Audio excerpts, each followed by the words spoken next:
You know, about 40 years ago, believe it or not, I was a singer out of Nashville. And I got invited to visit a place called Rawhide Boys Ranch and to share some music with the teenagers in their program. I met the founders, John and Jan Gillespie, and I was so impressed with what they were doing that I developed a love connection with Rawhide that's lasted all these years. Along with many others, I have been encouraging John and Jan to write a book about their journey of founding Rawhide and the inspirational stories of some of the lives that they've seen changed. Well, I'm thrilled to tell you that that day has finally arrived and the project to publish their story has begun.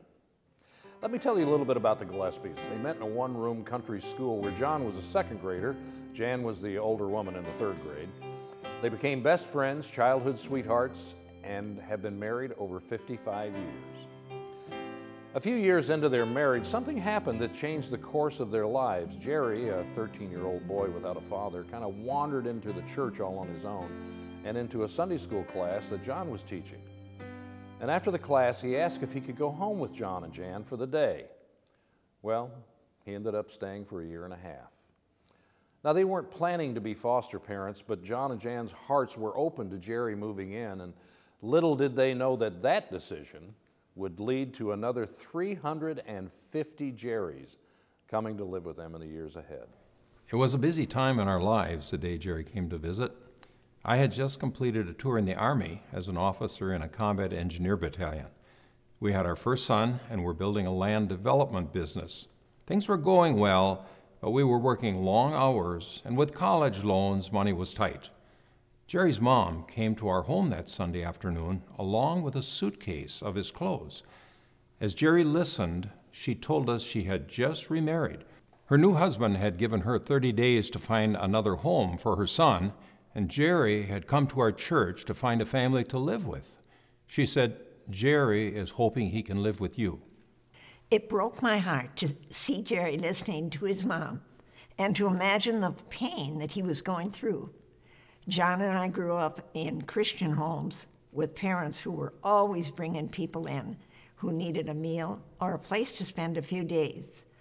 I knew I didn't even have to ask John how he felt. I told Jerry's mom, of course he can live with us.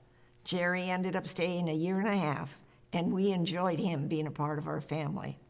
One day, he asked if a friend from school could visit for the weekend. He said his friend was really sad because his parents were going through a divorce.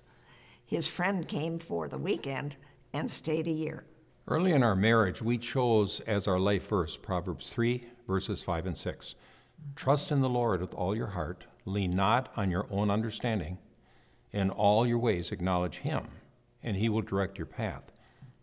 Sometimes life just doesn't happen according to our plan, and God moves us out of our comfort zone so we can help others.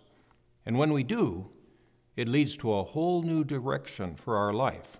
We found ourselves helping more boys and needing to find a bigger home. That led us to an amazing property where Rawhide Boys Ranch began. And Jan Gillespie was talking about it's that first lodge as you go in. It was in terrible condition, it really was, and they were there with, about 6 boys maybe. And she said it was Christmas Eve, and they didn't have any money. And they did not know how they were going to prepare a Christmas dinner for all the kids. And Bart and I, they did not know this. We did not know they had such a bad, but we had loaded our car up with all kind of food and turkey and hams and all this, and we drove out there that morning of Christmas Eve with all the food. And it was such a wonderful moment. It really was. Over the next 48 years, it grew into one of the most successful youth programs in America, where thousands of teenagers have been helped. Rawhide is a nonprofit program, and at the start, we faced a serious financial hurdle that threatened to end the program. Green Bay Packer legend Bart Starr and his wife Cherry agreed to partner with us, and their involvement helped raise critical support. An important gift was the donation of Bart's Super Bowl II Most Valuable Player Corvette sports car. We raffled it off, and at $1 a ticket raised $40,000. It made the difference in keeping Rawhide going. But we're grateful that we were approached by John and Jan, and to get to know the wonderful people, the staff, the youngsters, all of those who have grown this ranch so well for so many years during that period of time. We could not have imagined anything that could be more rewarding, I don't think, outside of our family, that would have endeared us to someone and all the youngsters who've been there over the years than this great happening. And so we're very, very pleased to become involved. I think the greatest reward to us is we've seen so many young men come in with no hope and leave with a lot of opportunity. In over 35 years at Rawhide, we had about 10 boys at a time living in our home, usually for a year or more. Over the years, I kept a note inside my cupboard door that said, "Those that deserve love least need it the most." It reminded me how little I deserve God's love, yet how much He loves me. And it reminded me what the boys needed. Some came to us in a police car in handcuffs with a big chip on their shoulder. But as they learned they were loved, that chip melted away. We always took time to have a lot of fun along the way. There was a time our foster sons were studying the history of unions as a school project. One evening at supper, they presented Jan and me with a list of 10 union demands. They included things like an extra dime an hour for chores, sleeping half an hour later on school days, and my favorite, they would decide when to change their underwear. They thought Jan expecting them to change every day was unreasonable.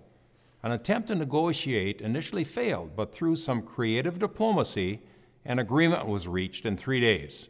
It had something to do with Jan also going on strike and letting the boys do their own cooking. In the final agreement, Jan moved back into the kitchen and the boys agreed to still make sure each had 7 pair of underwear showing up every week in the laundry. There was never a dull moment and lots of fun adventures in those 35 years. We're looking forward to sharing many more stories in our book. Along with the fun and consistently letting the boys know they were loved, we expected every young man to follow the rules and always be respectful. Some call that mixture tough love. It was a concept we didn't invent, but followed it closely. And we've seen it rescue the lives of hundreds of teenagers and reunite them with their families. John and Jan's heartwarming story needs to be told. In a day and age where America is losing sight of the power of the family, their experience can help parents and teens build families that work. So, I invite you to join me in looking forward to the publishing of their story.